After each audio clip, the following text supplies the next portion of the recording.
Welcome to Albir Foundation.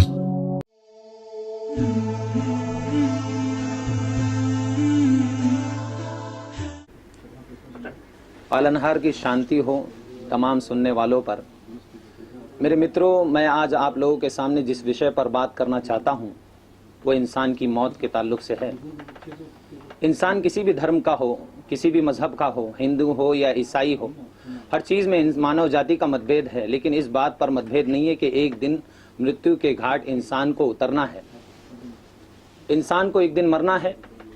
तो इंसान को ये जानना बहुत ज़्यादा ज़रूरी है कि उसे ये बहुमूल्य जीवन जिस पालनहार ने दिया है उस जीवन का मकसद क्या है, उसका उद्देश्य क्या है, ये जानना बहुत ज़्यादा उस पर ज़रूरी है। पालनहार ने दिव्य कुरान के अध्याय सूरह मुल्क में श्लोक नंबर 2 में पालनहार कहता है, औज़ु बिल्लाहि मिनश शैतानिर रजीम, अल्लज़ी खलक़ल मौत वल हयाता लियब्लुवकुम अय्युकुम अहसनु अमला व हुवल अज़ीज़ुल गफ़ूर। मैंने जीवन और मृत्यु का निर्माण इसलिए किया है ताकि मैं तुम्हारी परीक्षा लूं कि तुम में कौन अच्छे कार्य कर कर मेरे पास वापस आता है। ये जीवन और मृत्यु हर इंसान को इसीलिए मिली है और इसमें अच्छे कर्म करने वाला ही सफल होगा, और अच्छा कर्म उसे कहते हैं जिसका आदेश स्वयं पालनहार दे। इस ब्रह्मांड का रचनाकार हमें जो आदेश दे, हम उसके अनुसार अगर जीवन व्यतीत करते हैं तो हम अच्छा कार्य कर रहे हैं। इसलिए हमें उस पालनहार का सही परिचय हासिल करना हम पर अनिवार्य है कि हमारा पालनहार कौन है, हम किसकी भक्ति करें, किसकी शरण में जाएं, क्योंकि उसकी भक्ति और उसकी शरण में जाने से ही हमें मोक्ष की प्राप्ति होगी और हमारा ये जीवन भी सफल हो जाएगा और मरने के पश्चात हम शाश्वत जीवन में हमेशा सफल रह सकते हैं। शाश्वत जीवन की प्राप्ति के लिए उस पालनहार का ज्ञान प्राप्त करना बहुत ज्यादा जरूरी है।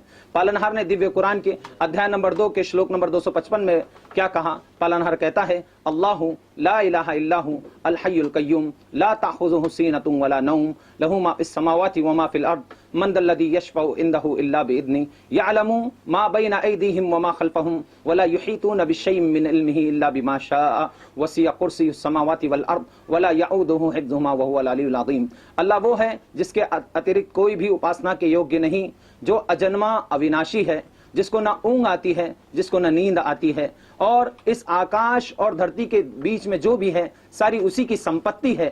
तो हमें जो है उस पालनहार के बारे में सही ज्ञान प्राप्त करना बहुत ज़्यादा ज़रूरी है। वो उसके बारे में सबसे पहला जो हमें बातें बताई गई वो ये बताई गई कि वो अजन्मा है। सबसे पहले अल्लाह शब्द का अनुवाद होता है सच्चा भक्ति के योग्य, उसके अतिरिक्त कोई भी उपासना के योग्य हो ही नहीं सकता। और वो अल्लाह कौन है? वो अजन्मा और अविनाशी है, जबकि संसार में जन्म लेने वाले की भी भक्ति हो रही है और मरने वालों की भी भक्ति हो रही है। तो हमें सही ज्ञान इस बारे में प्राप्त करना हम पर अनिवार्य है। पालनहार से प्रार्थना है कि पालनहार हमें सद्बुद्धि दे, सत्य मार्ग की प्रेरणा दे। वाखिरु दावाना अनिल हम्दुलिल्लाहि रब्बिल आलमीन। अस्सलामु अलैकुम व रहमतुल्लाहि व बरकातुहू।